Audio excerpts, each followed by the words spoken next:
Tommy Calvert, Bexar County Commissioner, Precinct 4, Tommy Calvert. And this is your precinct? This is my precinct, yeah, this is Precinct 4. Welcome to God's country. Could you give us a little of this background? Why you're here, what you saw, and then at this point, what you know as far as the allegations that were made by the governor yesterday? Yeah, I wanted to make sure that I was responsive to the allegations of abuse as well as staffing and other kinds of issues that were expressed by the governor's office. I have some experience looking into this from the previous fight, frankly, with the Vision Quest and some of the other child detention centers that were potentially going to be in my precinct. So I came and took a very thorough tour. I wanted to inspect everything from the cleanliness of the bathrooms, so I went into the food service, I went into the kitchens and deep to where the children are, went into the case management, the healthcare centers, the processing. I took myself through the processing that everyone has to go through. Started off with a COVID test for 20 minutes there, and then got badges and processing and input process that everyone has to go through. Went through a little bit of an oversight of what Catholic Charities is doing in terms of the volunteer processing in the food bank and how they process volunteers. There's 3 sets of training that each volunteer goes through, which includes everything from sexual harassment to just cultural sensitivity kinds of things, and walk through the needs in terms of whether the young men need things like books or art supplies, soccer balls, all those kinds of things. And it was an excellent tour. I was, frankly, coming in with a bit of maybe a skeptical eye, right? But I think coming through it, I've seen very good operations. Over 400 employees are here, about 110 volunteers a day processing through this particular facility. The things that have been alleged obviously will be investigated. I've asked the Congressman's office to engage the Inspector General that would have oversight over Health and Human Services to go ahead and do their due diligence. Certainly I'm sure that those investigations will be made public at a later date. Of course, there are other authorities that have to be involved with the allegations of sexual abuse, but I think it's difficult for that to happen because it's such an open space. You're in an expo hall, you're not in individual rooms, everybody is there, and again, there are volunteers as well as staffing that is placed around, and pretty much anywhere you can see, there's lots of security and different individuals on premise. Now, we just talked with one of the kids that was discharged earlier today. He told me it's basically 24/7 supervision. Is that what you saw while you were there? Yeah, I mean, there's 24/7 supervision in part because there are sometimes young people brought in 3, 4 in the morning. It's not preferred, but they have to have staff to intake. And obviously what we're doing right now, I think the count is about 1,600 children, 1,690 I believe today is the count. So they had 300 come in from the increase from yesterday. So yeah, there's obviously even more staffing that's going forward. I think we're going to work to put out some notices for hiring additional.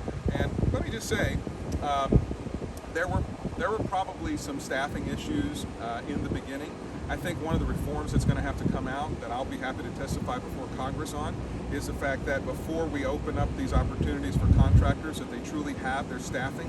I think there was a low amount of staffing. There were some reports where people actually quit because they didn't think that it was going to be run correctly. So holding off a week or two so that you can get your staffing, looking at local staffing companies, which probably wasn't done, that have a more robust staffing connection to the local community. Those are kinds of reforms that Congress is going to have to look at in the future. How many kids have COVID? There are approximately several hundred, about 200, about 11%, and they're quarantined, and everybody is tested. And when you're coming, from some of these areas, obviously there's going to be issues with that, as we have here in the United States. And yesterday the governor suggested or basically asked or wants or thinks this facility should be shut down because of the allegations that he said has come up. From what you saw today, How do you feel about I that? actually think the governor, after his tour, having both of us seen the same thing, I don't think he'll reach the same conclusion. I think he's going to begin to walk that back. I don't think that, I think there's a lot of care here. It's great to see the faith community here. They are, getting all of the training and orientations against sexual abuse, or having background checks. That's something that I think is important for the public to understand, that everybody going through here, I had one before I came yesterday. So, no, I don't agree that it should be shut down. People are really handling the children with love and care, and I feel a lot better, to be honest. I mean, like I said, I had a little bit of anxiety about this because of the nightmare stories that we had heard from other private contractors.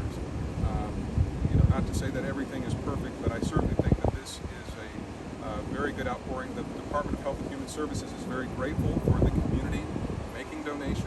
We'll still continue to take donations. Remember, these are boys aged 13 to 17, so when it comes to things like soccer balls and things that that they want to have, obviously books in Spanish, things like that. Those are welcome, and art supplies and different kinds of things and occupy time. I believe school is going to be starting next week for these young people.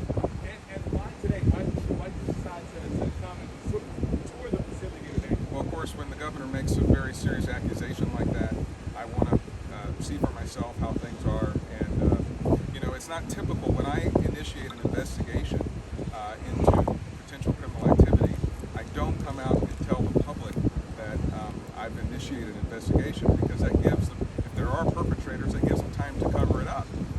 And so, but I did want to come here and do a visual inspection and make sure that things were not out of hand on the taxpayers of Bexar County and our facility. Are you going to continue coming?